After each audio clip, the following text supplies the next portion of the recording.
Mais on doit vraiment se faire violence, dans ce sens que il faut totalement, la si ça marche la piscine à Radio-Canada, ils appellent Amen. Par rapport à nos frères et sœurs qui sont décédés dans Bakababusoba. On ne peut pas toucher la Constitution à quelques mois des élections. On est là parce que notre Constitution est sacrée, on doit la respecter.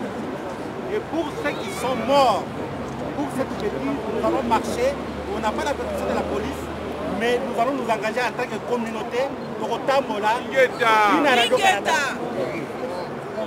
On fait comme ça.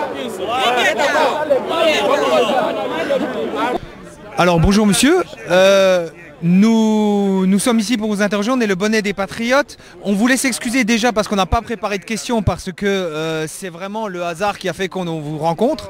Alors on va vous poser des questions d'ordre général et puis alors expliquez-nous quel est le but de cette manifestation. Merci pour la question. Tout d'abord, nous sommes ici en tant que communauté. Nous sommes la communauté congolaise de Montréal dont je suis le président. Mon nom est Jean-Marie Moussenga.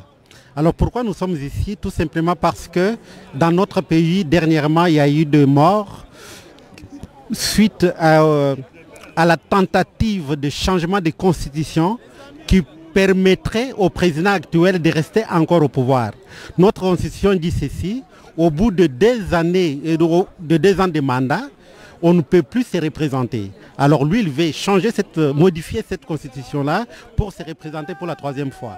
Alors le peuple à Kinshasa s'est mis dans la rue, il y a eu beaucoup de morts, il y a eu beaucoup d'arrestations et également il y a eu beaucoup d'enlèvements. Alors on est là pour se mettre debout, pour compatir avec notre peuple. Alors on va enchaîner avec les guerres qui se passent là-bas. Est-ce que on sait que la guerre du Nord Kivu c'est la plus ancienne guerre qui existe, qui a encore lieu aujourd'hui. Est-ce que j'ai vu des panneaux par rapport à Stephen Harper qui on sait que on finance des milices là-bas et qu'on divise pour pouvoir prendre les richesses du Congo. Est-ce que vous auriez un mot là-dessus? Il faut dire d'abord que la guerre à l'est du pays est financée par la communauté internationale. Pourquoi? Parce que cette guerre le permet aux pillards justement de prendre nos richesses, de s'en servir comme ils veulent. Alors moi, le message que j'ai lancé c'est ceci. Il est vrai que le Congo c'est un pays indépendant, mais ça c'est sur le papier. Mais logiquement il n'a jamais été indépendant. Il faut que la communauté internationale puisse nous donner, nous laisser en paix. Nous laisser en paix et nous diriger, nous, parce qu'on a une constitution, on est un pays indépendant, qu'on ne vienne pas profiter de nos richesses alors que notre pays est vraiment en insécurité totale. Il y a eu 8 millions de morts. 8 millions de morts, c'est quoi? C'est plus que la Deuxième Guerre mondiale. Ça, c'est la population du Québec tout en entière. Donc, cette population du Québec qui est estimée à 7 700 000, c'est comme si le Québec était rasé et personne n'en parle. Donc pourquoi on tolère cela alors qu'on a des preuves? Les organismes internationaux ont dénoncé cela, mais malheureusement au Congo c'est comme si lorsqu'il y a un Congolais qui meurt, c'est comme un insecte qui meurt également. Un mot sur le livre de Alain Deneau, Noir Canada. Je voulais savoir si vous l'aviez lu, est-ce que vous en aviez pensé? Mais Alain Deneau, c'était un ami, j'ai lu son livre, on a milité ensemble pendant un moment. On peut commencer. Non, on commence, j'arrive.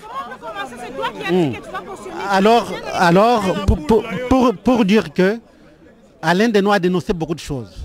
Mais jamais ce qu'il a dit a été ni accepté par le gouvernement du Canada. Et d'ailleurs, il a eu des problèmes. Bien sûr, il a été censuré. Son livre, c'est un des seuls livres censurés au Canada. Il était censuré. Après, bon, on lui a soi-disant gracié, mais il a dit des choses vraiment qui sont preuves à l'appui. Et ces choses-là sont valables jusqu'à aujourd'hui. Et ça s'est même empiré. Une petite question, je ne sais pas si vous allez vouloir y répondre, on coupera si jamais vous ne voulez pas. On entend beaucoup parler de la part de Patrick Mbeko et d'autres personnes de la présence de plus en plus prégnante, imposante d'Israël dans ce pays-là. En Afrique, avec le plan Yunan, je ne sais pas si vous le connaissez, mais on sait qu'il y a une présence très forte d'Israël en plus dans ces pays-là. Est-ce que vous avez un avis là-dessus? Bon, je salue Patrick, je connais les recherches qu'il fait. Quand il parle, c'est parce qu'il a fait une recherche. Je ne peux pas le contredire parce que moi, ce n'est pas mon domaine non plus. Mais effectivement, s'il a dit cela, je cautionne. Ok. Merci beaucoup en tout cas. Merci.